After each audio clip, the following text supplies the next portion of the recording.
Hyderabad Radisson hotel drugs కేసులో దర్యాప్తు కొనసాగుతోంది. రాత్రి లిషి పోలీసులు ఎదుట విచారణకు హాజరైంది. డ్రగ్స్ కేసులో లిషి A8 నిందితురాలుగా ఉంది.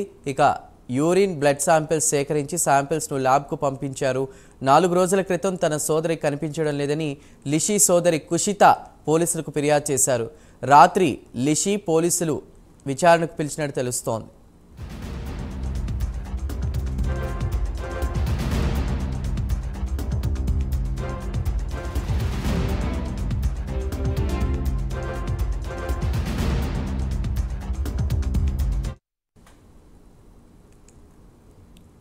రైట్, ఇక హైదరాబాద్ రాడిసన్ హోటల్ డ్రగ్స్ కేసులో దర్యాప్తు కొనసాగుతోంది.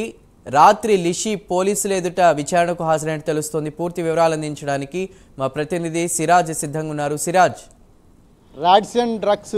రాడిసన్ హోటల్ ఏదైతే ఉంటుందో ఆ రాడిసన్ హోటల్ సంబంధించిన డ్రగ్స్ కేసు విచారణ కొనసాగుతుంది. లిషి పోలీసుల ఎదుట విచారణకు హాజరైంది.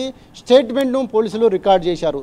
అసలు రాడిసన్ హోటల్లో ఆ టైంలో ఎందుకు వెళ్ళడానికి ప్రధాన కారణాలు ఏంటిది, ఒకవేళ వెళ్తే డ్రగ్స్ ఏమైనా తీసుకున్నారా, తీసుకుంటే ఆ డ్రగ్స్ ఎక్కడి నుంచి సప్లై చేస్తున్నారు, అంటే ఎవరు ఇస్తున్నారు డ్రగ్స్, అసలు దీని వెనకాల ప్రధాన సూత్రధారులు ఎవరు, పాత్రధారులు ఎవరు కోణంలో దర్యాప్తు చేపట్టారు. అయితే లిషి సంబంధించిన బ్లడ్స్ అదేవిధంగా యూరిన్ శాంపిల్స్ కూడా ల్యాబ్కు పంపించడం జరిగింది. మరో 2 రోజుల్లో దానికి సంబంధించిన రిపోర్ట్స్ రానున్నాయి. అయితే ఈరోజు చూసుకుంటే మాత్రం క్రిష్ సంబంధించిన రిపోర్ట్స్, అంటే బ్లడ్ సంబంధించిన రిపోర్ట్స్ ఈరోజు రానున్నాయి. యూరిన్లో మాత్రం క్రిష్కు నెగిటివ్ వచ్చింది.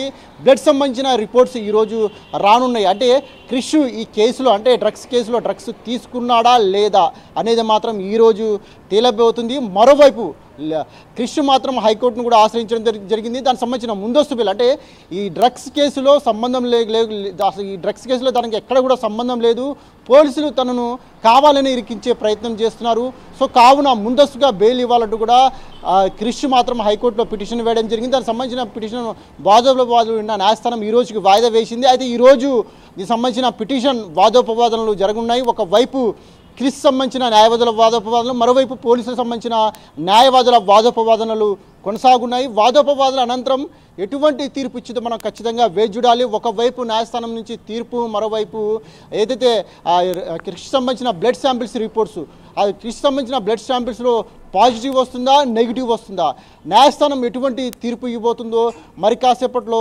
తేలబోతుంది. మరోవైపు రాడిసన్ హోటల్ డ్రగ్స్ కేసును పోలీసులు దర్యాప్తు ముమ్మరం చేశారు. ప్రస్తుతం అయితే కొత్త పేర్లు తెర మీదకి వచ్చే అవకాశాలు స్పష్టంగా ఉన్నాయని చెప్పుకోవచ్చు. అయితే మన నగరంలో కాకుండా ఎక్కడైనా చూడొచ్చు, డ్రగ్స్ దొరికిన ప్రతిసారి కూడా మొట్టమొదట ఒక సామాన్య వ్యక్తి బయటపడుతున్నాడు. ఆ తర్వాతకి ఈ లింకులో, అంటే ఈ చైన్ సిస్టమ్ మాదిరిగా ఉన్న ఈ లింకులో పొలిటీషియన్స్, సినీ ఇండస్ట్రీకి సంబంధించిన పెద్ద వాళ్ళు పేర్లు బయటికి తెర మీదకి వస్తున్నాయి.